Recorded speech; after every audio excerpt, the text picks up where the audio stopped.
咁而家咧，你哋通常咧，除咗係打電話嚟唔聽之外咧，咪有啲信息咪發過嚟，咪話你有個會籍咧到期啦，要扣你咩幾多千蚊啊，或者係支付寶咧有年費嘅喎，你要俾啦。如果你想唔俾咧，你就打呢個電話去查詢下啦，咁樣係咪啊？都有呢啲嘢喎，即係你唔聽電話啫喎，信息你撳唔到佢噶嘛，係咪？你都要睇到，即係你唔可以禁止佢唔 send 信息啊嘛，係咪啊？係啊。其實話提供最好，唔會呃到你。係咪？都係舊世界最好係咪？唔係教話方便。係咪啊？都係方便。方便，都唔方便啊！方唔方便就唔知啦。即係八通卡有個問題就係跌咗，唔知點算都係有個問題喺度嘅。即係總有啲缺點嘅樣嘢都係嘛？OK， 講啦。咁就再講下啦。嗱呢個防騙視伏器做乜嘢咧？嗱，第一樣嘢防騙視伏器咧都係我哋香港政府咧去用咗好多資源去做出嚟嘅，即係官方嘅、政府嘅，唔呃人嘅，唔係商業嘅，冇廣告嘅，係啦。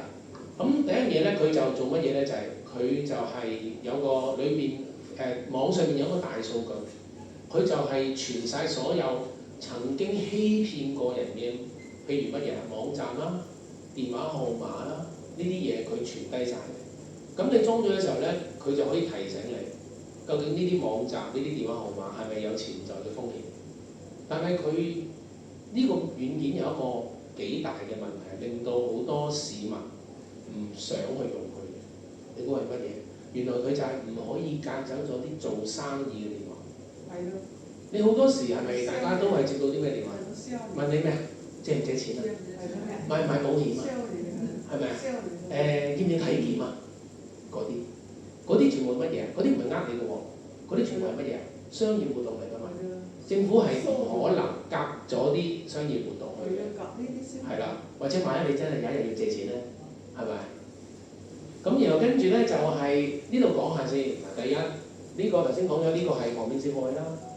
咁另外呢四個咧就係坊間嘅攔截電話功能嘅軟件嚟嘅。咁佢哋五個咧都係用同一個大數據，一個叫 Hong Kong Junk Call 嘅大數據，即係呢個。咁呢個嘢咧，我哋容唔容易去咧？其實好簡單嘅。嗱，你哋用緊三星電話咪有個叫乜嘢？有個瀏覽器啊，上網啊。咁你撳 Hong Kong Junk Call 咧，佢就會去到嗰度，跟住你入個電話落去咧，一 check 咧就知道個電話係真定假㗎啦，即係呃唔呃人，或者屬於乜嘢？佢話：我 send 咗入咗電話，原來佢係美容嚟嘅，係咪？入咗電話，原來佢係推銷嚟嘅咁樣嘅。咁同一樣啦，喺 iPhone 嘅同學啊，就係你用 Safari 入去 hongkongjungcall.com 都得嘅，然後跟住照 check 嘢嘅啫，係咪 ？OK， 冇問題嘅。好啦，咁繼續講咯喎。好啦，第一個，所以點解我一開始就要認識呢一個 hongkongjungcall.com？ 因為佢係一個大數據，所有嘅程式都係用佢嚟去記住晒所有嘅電話究竟係有冇問題。我試過有一次咧，我同事咧佢唔用手機打俾我，佢用咗個咩？用咗個座機打俾我。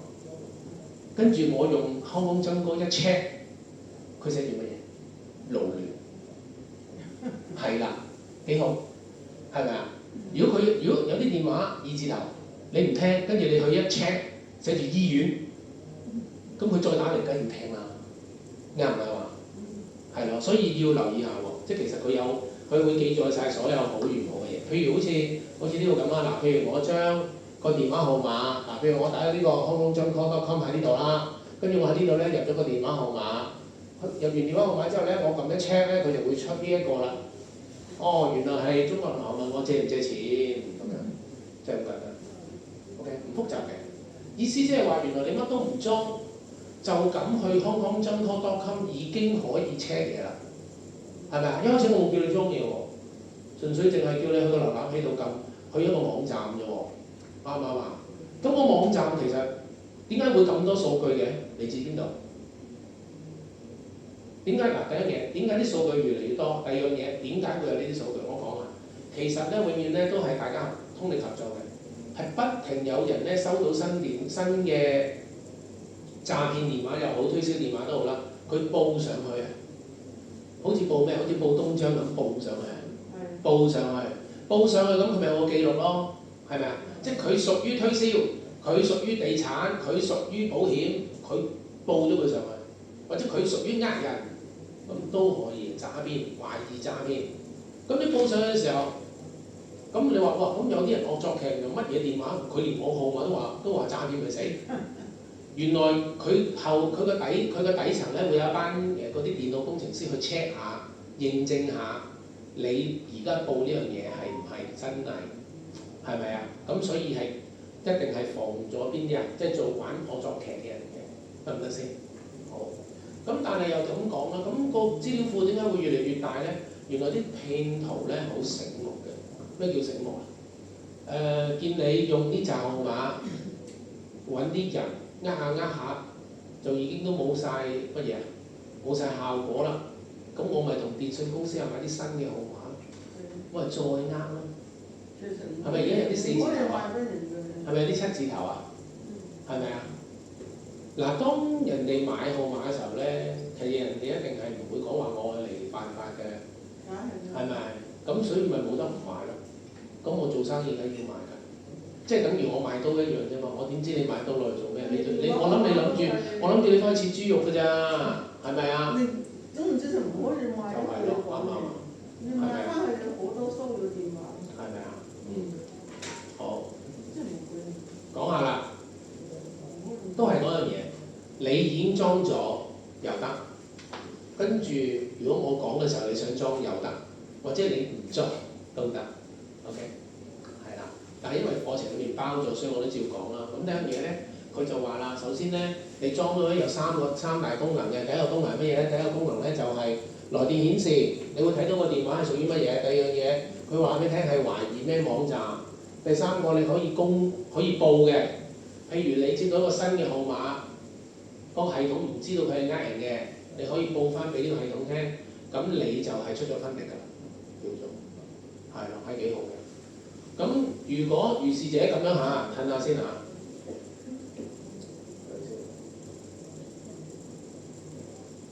好啦，咁你裝嘅時候咧，嗱一陣咧，我講完呢個，我會少個色先嘅。咁然後跟住睇下大家有冇問題問我啦，同埋睇下你裝唔裝呢個嘢啦。裝呢個嘢嘅時候，我會講解，即係幫下你哋咁樣咯，好嘛？咁裝嘅時候咧，你會發現咧就會有啲嘢棘住你嘅。講下先，第一樣嘢，佢意思即係話，當我裝咗防騙視伏器嘅時候，你會唔會叫佢幫你去過濾呢啲廣告同埋騷擾電話咧？咁如果你撳冇就冇過濾啦。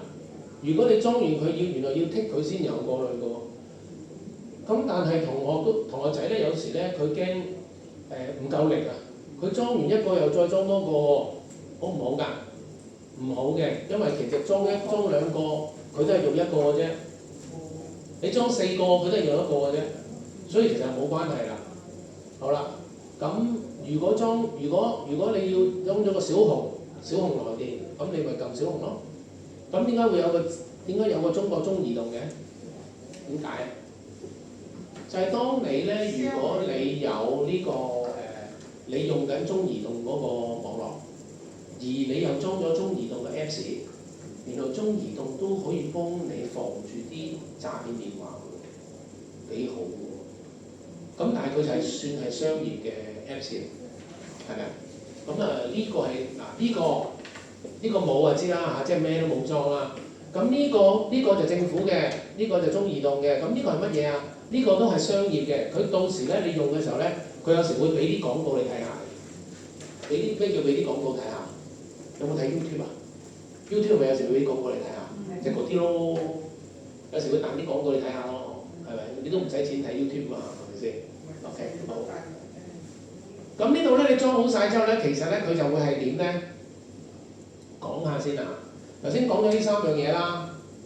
咁如果喺呢度咧，你撳咗嗰個電話號碼，你一 check 就會 check 到佢係咪詐騙電話啦，係咪？其實呢個類似HongKongZenCall.com 嗰個模式嘅。但係點解要學咗嗰個先？因為嗰個係唔使裝嘢啊嘛，乜嘢都唔使裝啊嘛。咁呢個起碼你要裝咗個防騙視伏器先嘛。咁另外就呢度咧就係來電顯示啦，網站嘅顯示，譬如你上到一啲網站唔應該上，譬如話佢有條 link，譬如話你個朋友 send 咗條 link 俾你，咁你話啊，佢話嗰個係一個區界一個好嘅網站嚟，你撳咗佢，點知原來嗰個網站係呃人嘅，佢會即刻提醒你嘅，得唔得？咁呢個舉報啦。咁我講下先，嗱呢度咧有個叫排行榜嘅，排行榜做乜嘢咧？就係、你可以撳呢個啊，即係呢個第二格呢個啊，你就會見到咧，而家嚟講最多成功嘅騙案係啲乜嘢？最成功原來而家暫時嚟講咧係你係水務署，係水務署啊，你有欠費啊，你再唔交錢咧，我截你水㗎啦。係啊，但係你放心啊，我唔會收現錢㗎。嗱，你講晒啲戶口俾我聽，我幫你過數得㗎。得唔得啊？我收到。梗係唔得啦，係咪啊？我仲有喎，冒充冒充 WhatsApp， 話你 WhatsApp 就嚟停啦，哇幾緊張啊！全部我朋友嚟㗎嘛，一停我 WhatsApp 咪好似與世隔絕一樣咯，係咪先？唔係啊，佢話停水先最緊張啊！停水都緊張，第一位咯，所以係咯，第一位。係啊，佢話第一位停水，第二位停WhatsApp。停水啊！其實呢個係反映緊乜嘢？反映緊大家嘅習慣同埋人性咯，係咪先？大家好擔心冇水用㗎嘛，會渴死㗎嘛，係咪先？係咪啊？咁啊，跟住呢個咧就係溝通唔到，停會籍，冒充鄰居。我想問下有冇呢啲信息話，喂，我係你樓上嗰個乜乜乜啊？我成日聽到咧，你樓下好嘈啊，啲小朋友啊咁樣，係咪啊？但係我住頂樓喎，咁你係乜啊？咁你係乜啊？係咯，即刻 send 唔到啊，係咪啊？不過我就好淡定嘅，因為我教呢啲㗎嘛。係啊，你哋又唔好同佢對講啊，你係刪咗佢算啦，好嘛？係啦，唔好同佢講咁多。Telegram 你唔用，你唔好理佢啦。咁冒充咩啊？單身交友、冒充支付寶、冒充快遞，其實講嚟講去，其實咪就係睇下冇擊中你嘅痛點咯。之前係咪有個唔知80-90歲嘅，又話要去買嗰啲充值卡，又話送俾個小男朋友咁樣嗰啲嘢，係啦。其實佢個痛點係乜嘢？喺痛點原來我發覺一樣嘢。嗰個後生仔叫佢做乜嘢？叫佢做寶貝啊！呢、個就係佢痛點啊！係啊，冇錯啦。所以要留意下咩叫痛點咯。嗱，咩叫痛點咧？嗱，平時你哋咪買淘寶或者買拼多多嘅，突然間有一個快遞未到，佢突然間咁啱撞，即係咁啱好彩撞正你兩個快遞未到，佢就話：我係咩順豐快遞㗎？你睇都唔睇？又不嬲，你唔用順豐快遞㗎嘛？但係你總之你就記得係有個快遞未到咯，你就會諗啊，係咪嗰個快遞咧？係嗰個快遞咯，未到喎，咁咪點啊？咁你咪迷咗個人。咩叫迷咗啊？佢問乜你都俾㗎啦。身份證幾號？電話幾號？住邊度？有冇銀行 number？ 係咪啊？全部俾晒㗎，因為點解啊？你俾嗰個快遞啊！未到嗰個快遞迷咗，痛點呢叫痛點啊！明唔明白？要清醒，唔好因為一件事半件事，所以迷咗落嚟，好麻煩你哋。OK， 好，繼續講。講完排行榜，其實排行榜真係好啊，起碼提醒翻你究竟呢排興乜嘢啊嘛，即係呢排啲匪徒啊、啲騙徒興啲乜嘢。OK， 咁又跟住咧到呢度啦，就係、我講嗰個報啦，即係舉報。譬如話你係究竟係網站啊、電話定係短信咧，你就寫啦。呢個電話號碼究竟係 SMS 係咪即係短信啊？短信 SMS message 係啦 ，send message。咁又跟住呢個咧就係 WhatsApp 啦、Facebook 啦、Telegram 啦。呢啲你好少如果IG 同 Telegram 少用就唔緊要啦，因為我後尾都會講下呢啲嘅，後尾課程裏面有講啊。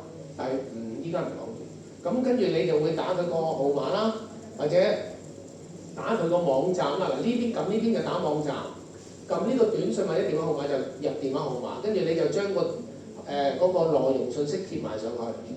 大家識唔識複製貼上啊？識㗎嗬，複製貼上呢度，跟住再舉報。咁佢就會點咧？佢就唔會即刻喺個大數據度反映嘅，佢係會有啲乜嘢啊？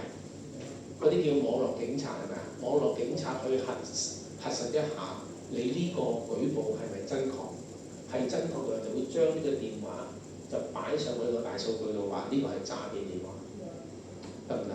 大家都出一分明。如果出現啲新嘅嘢嘅時候就唔知嘅。咁如果已經係知嗰啲，你咪唔使報咯，係咪？如果系統話俾你聽啊，佢呢個係推銷嚟嘅，或者佢呢個係詐騙電話嚟嘅，就唔使報啦，係咪？其實你已經有報咗先判定到佢係乜嘢咯，好嘛？OK，咁我。